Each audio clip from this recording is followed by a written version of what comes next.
Olá! Hoje a gente vai mergulhar em um dos julgamentos mais importantes e, com certeza, mais polêmicos de toda a história. É um processo que, não importa a crença de cada um, acabou mudando o rumo da civilização. Estamos falando, claro, do julgamento de Jesus Cristo.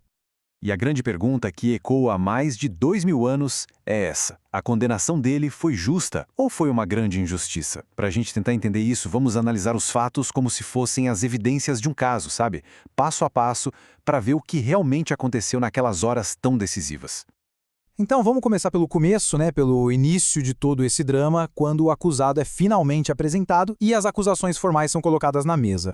Ok, então Jesus é levado até o governador romano Pôncio Pilatos. E ali, os líderes religiosos apresentam três acusações principais. E aqui tem um detalhe fundamental: as acusações não eram religiosas, elas eram políticas. Foram pensadas justamente para chamar a atenção de Roma. Acusaram Jesus de agitar o povo, de proibir o pagamento de impostos ao imperador e, a pior de todas, de se declarar um rei, o que seria uma afronta direta a César. Pois bem, depois de um primeiro interrogatório, Pilatos fica numa sinuca de bico. Ele olha o caso e simplesmente não encontra um crime ali, não vê uma base legal para condenar o homem. Aí quando ele descobre que Jesus era da Galileia, ele pensa: "Ah, achei uma saída", e manda o caso para Herodes, que governava aquela região. Só que o plano não dá certo. Herodes até tira sarro de Jesus, mas também não acha motivo para uma pena de morte e manda ele de volta para Pilatos. O problema voltou para o colo dele. E agora o caso volta com tudo para as mãos de Pilatos. Só que a situação piorou. Ele agora está diante de um dilema gigantesco e a pressão está vindo de todos os lados. E olha, como se a pressão de fora não fosse suficiente, o problema vira pessoal. A esposa de Pilatos manda um recado urgente para ele. Ela diz que teve um pesadelo terrível por causa de Jesus, a quem ela chama de homem justo, e avisa o marido para não se meter nessa história. Imagina só o peso de uma mensagem dessas bem no meio de toda essa tensão. Numa tentativa de se livrar do problema, Pilatos usa um costume que existia na Páscoa e joga a decisão para a multidão. A escolha era entre dois homens. De um lado, Jesus, que tinha uma aparência serena, calma. Do outro, um homem chamado Barrabás, que era um criminoso conhecido, um assassino. Quer dizer, o contraste entre os dois era absurdo, né? Mas mesmo com essa diferença gritante, o plano de Pilatos vai por água abaixo. A multidão, que estava sendo muito influenciada pelos sacerdotes, faz a sua escolha. Eles gritam pedindo a liberdade de Barrabás. E para Jesus? Eles exigem a crucificação. Nesse ponto, a pressão popular já tinha se tornado insuportável.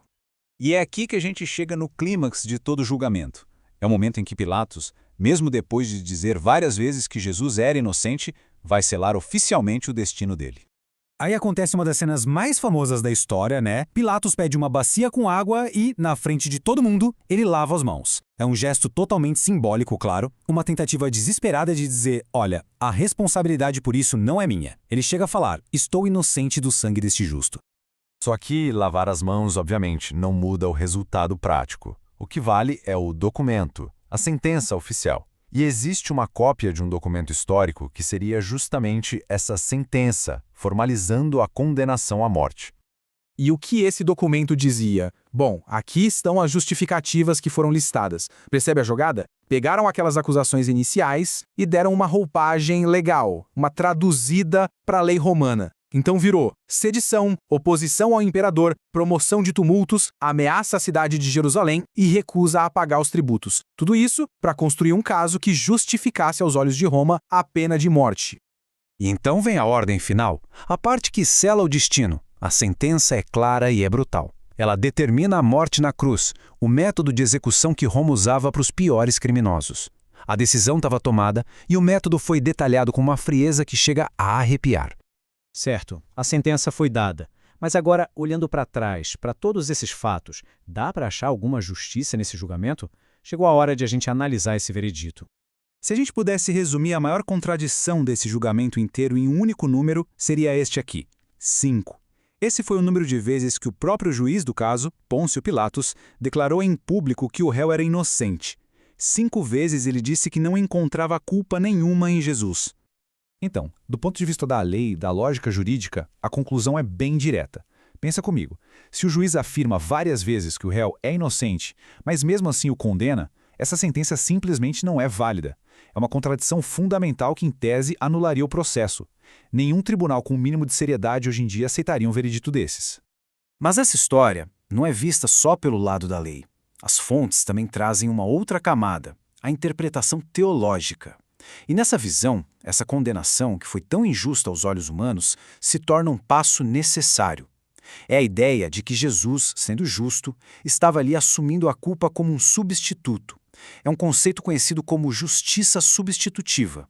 Mas, voltando a Pilatos, qual foi a motivação final dele? O que fez ele tomar essa decisão? Tudo indica que a resposta é uma só: medo.